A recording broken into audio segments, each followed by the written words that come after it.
ভিতরে একজন ব্যক্তি নামাজ পড়ে, রোজা করে, সৎ পথে থাকার চেষ্টা করে, বিবির পর্দার ভিতর রাখার চেষ্টা করে, শুধুমাত্র দোষ হলো একটা, দিন আন্দোলনের কথা বলে, দিন আন্দোলনের কাজ করে, এতটুকু অপরাধের কারণে তার বিরুদ্ধে মামলা দেওয়া হয়েছে।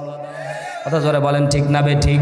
কোরআনের বুলবুলি, কোরআনের পাখি 50 বছর কোরআনের কথা বলল, এই কোরআনের পাখিটারে তোমরা জেলখানার মধ্যে 13 বছর তোমরা জুলুম অত্যাচার করে শেষ পর্যন্ত মেরে ফেলে দিলা।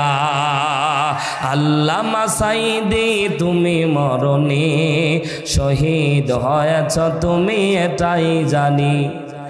ঠিক না বে ঠিক? জোরে বলেন। মোহাব্বতের সাথে বলেন না ঠিক না বে ঠিক?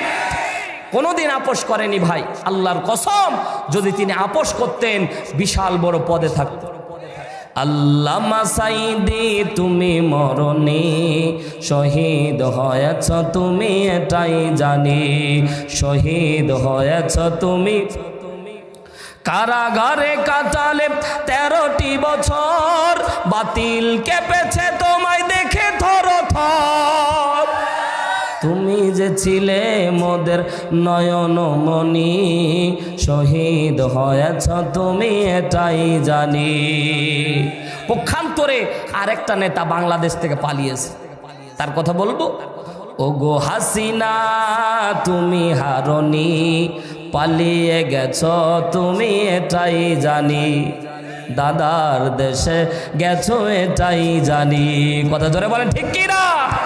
দেশটাকে চুষে গেলে 16টি বছর, উন্নয়নের নামে পাইনি খবর।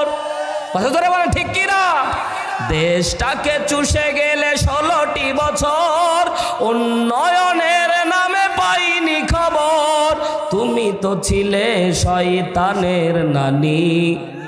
কথা কয় না ঠিক না বে ঠিক? জোরে বলেন, আপনার আওয়াজ না দিলে বলবো না।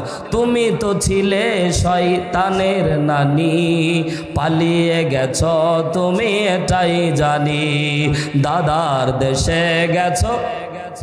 জোরে বলেন, দাদার দেশে গেছো এটাই জানি। আলেম ওলামার দিয়েছো ফাঁসি, মুখে বলেছো